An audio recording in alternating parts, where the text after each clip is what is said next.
Hey guys, it's kGAULT again with another video on the Thorns Barbarian build. Today I'm going to bring you two different variants of our Thorns build that's going to allow you to easily clear nightmare dungeons and harder content that is to come. These two variants are going to be coming from two different hearts that we're going to be using. The first heart will be the Barber heart that has gotten pretty popular. That's what I'm going to be calling the AoE Thorns build. So this is going to allow us to do massive critical strike damage from all of our combined damage in one full swoop to everything around us. Now with this build using the Barber heart, you will be stacking critical strike damage. You will not need critical strike chance, as the AoE proc is always a crit. So really you just have to stack critical strike damage. Now this build is very easily implemented into our current Thorns leveling guide. So it can use basically the same gear, the same paragon points, same skill tree. The only thing you want to adjust is adding critical strike damage to maximize the damage.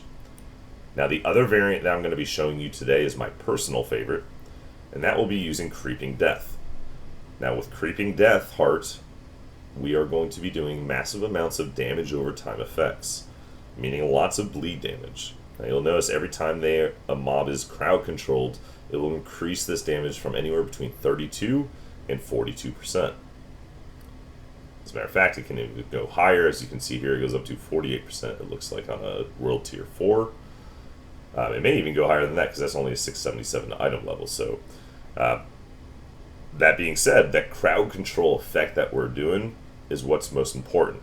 So when using Creeping Death, not only do we have to stack all the critical strike damage like we are with the Barber gem, but you also do have to stack critical strike chance.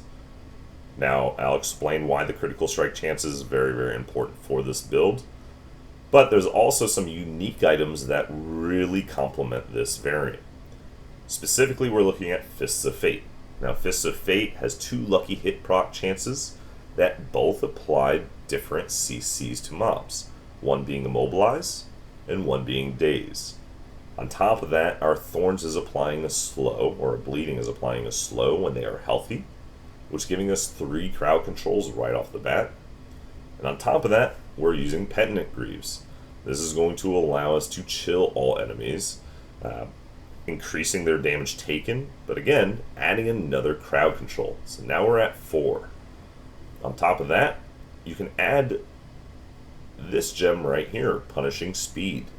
This basically allows you to knock down enemies all the time because our Flay is attacking very quickly with this build, and it's going to add another CC.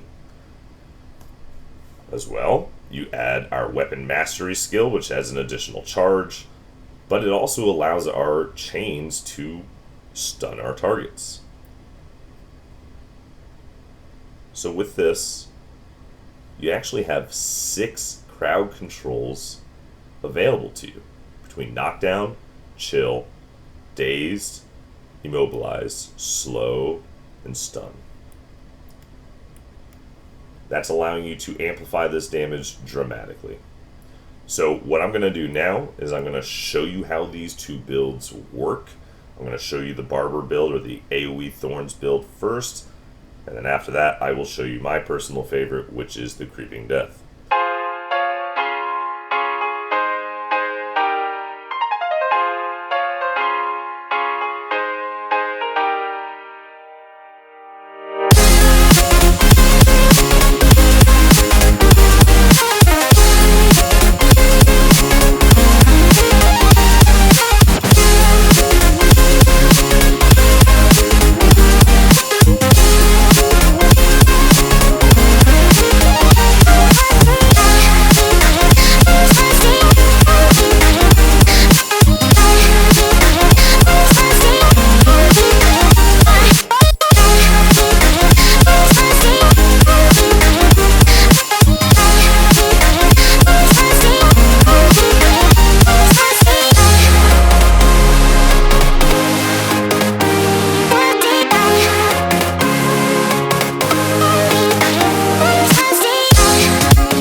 Alright guys, so those were the two different variants in action.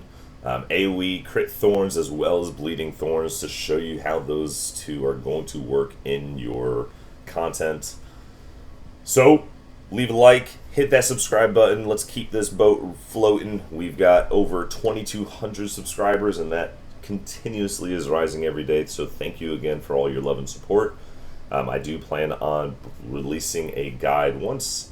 You know, I'm a little bit higher level, I'm only 74 now, but I'm making my progress slowly but surely. And when I am ready to do it, I will create a full build guide to highlight and complement these two different variants of Thorns. I will be adjusting the Paragon boards and all that good stuff, but as of this moment, I'm using exactly what I'm using in that leveling guide that I've already released. Now, one major difference that you will notice is that we are using Gushing Wounds with the Bleeding Thorns build, and that's basically increasing your bleed damage by your critical strike damage. So that's why it's important that we are stacking critical strike chance and critical strike damage bonus when we're using the bleed build. Hope you all enjoyed the video. Please leave a comment to let me know how you want me to proceed on making guides or what other content you are wanting to see. Good luck to everybody in Season 1, and I hope you guys are enjoying it.